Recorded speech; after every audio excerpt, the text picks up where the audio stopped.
Hi everyone, Matt Legg here, Technical Lead for Syngenta Canada. We're in an inspiring Canmore, Alberta today.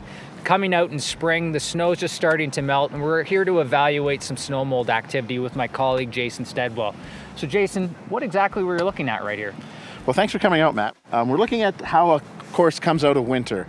As you can see, the different colors of turf around here implicates the way the turf survived. One of the most important plant protection applications a customer can make is your fall snow mold application.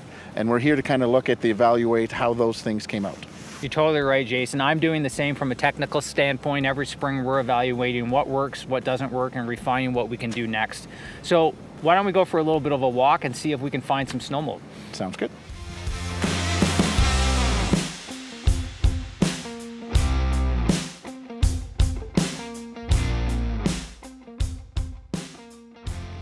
Well, here we go, Matt. This is our first example that we're going to find on the course here. As you can see, there's some clearly defined lines that the plant protection product worked really well where it was sprayed, but there's obviously a spray or miss. Maybe you can tell us what you're seeing inside this mist where there's no protection. Yeah, what a great example of speckled snow mold that we see here in Canmore. And I guess the next question is that you could ask me is, how exactly do we know this is speckled snow mold?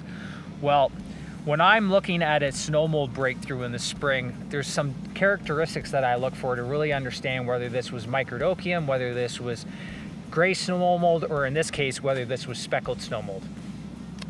What turf species are most susceptible to speckled snow mold? Well, speckled snow mold really sets in after about 2 to 3 months of continuous snow cover, which we definitely get here in Canmore consistently every winter. And really, speckled snow mold will affect any turf grass that we can grow here in Canada. While it loves Poa annua and creeping bentgrass, it really is indifferent as to what type of turf grass it infects with the length of snow cover that I just talked about. With respect to the snow molds that we see, how would you rate the severity of speckled snow mold, or the concern a superintendent should have when he sees this on his turf? Well, this is an example in the rough, so it's a low value turf to begin with. I'm not too concerned about what we're seeing here. It's clearly a miss that we've seen from an application standpoint.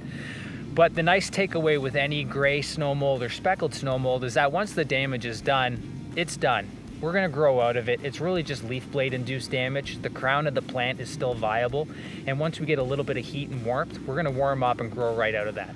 So when we're looking at this plot, you mentioned it's speckled snow mold. How exactly do we determine that it's speckled snow mold?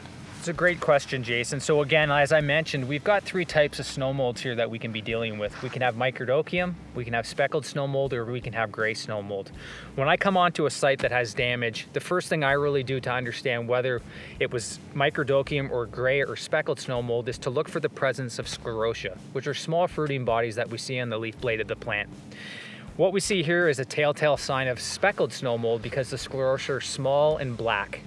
If this was gray snow mold, those sclerotia would be just a little bit bigger. They'd be tan to salmon in color. And if this was microdochium that had set in, we wouldn't be seeing any sclerotia whatsoever because microdochium is not a basidiomycete. So Matt, what we have here is a pretty typical example of where we're going to see snow mold breakthroughs on a golf course, on a slope, around a tee where snow tends to last a little bit longer. When snow mold's this far along, it's sometimes hard to determine what exactly type it was. This one here, we can see some pink tinge, so it's leading me to believe it's microdochium. But can you tell us some other ways that we can determine when disease is this far along? Yeah, definitely, Jason. First off, what a great example of control products doing what they're supposed to do over winter. We're kind of standing on that borderline. You're in the treated area, things came out pretty good. We've got a little bit of abiotic damage. Where I'm standing though is just ladled with small kind of 15 to 30 centimeter patches of, again, snow mold, but we're not quite sure what exactly that snow mold is. I would say I'm quite confident this is microdochium or pink snow mold. We know that we call it pink snow mold when there's snow cover. If there's no snow cover for a period of time, we might just call it microdochium patch. But how do we really understand that it was a microdochium and not a gray snow mold, whether it's Typhula incarnata or Typhula ishikariensis? What I do is I look for the presence of sclerotia. In this case, we're not seeing any sclerotia, which is a good telltale sign that we probably don't have a gray or speckled snow mold.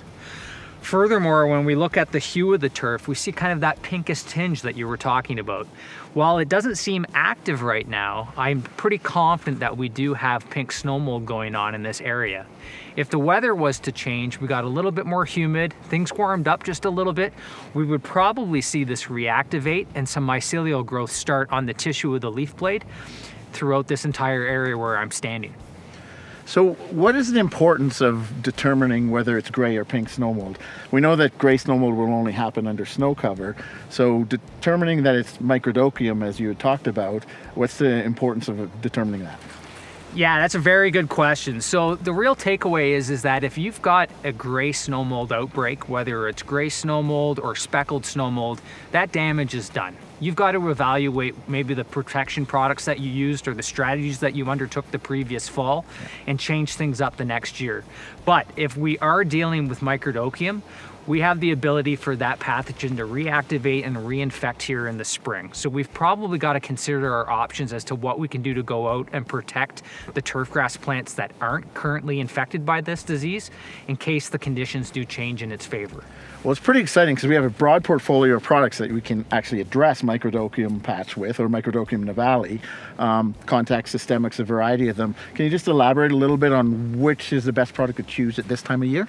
Definitely. Well, going into winter, we kind of use the gamut of all the chemistries we have in our toolbox, all the frac groups that we have, all the, the modes of action. We have to maybe change our strategy a little bit in the spring, especially earlier spring with microdochium patch, because the plant isn't respiring right now. The plant's kind of in that semi-dormant state, and a translaminar product, something that has to move up through the xylem, it's not going to give us much activity at this time of the year. So we probably want to use a contact product or a local penetrant product. Two great products that come to mind for me would be Secure as a contact, or maybe Medallion as a local penetrant. They're going to give us that protection on the outside of the leaf blade, kind of the walls of defense against new pathogen invasion. And again, with a product like Medallion, we do get that translaminar movement, so we might clean up a little bit of infections that have established themselves inside the leaf blade as well.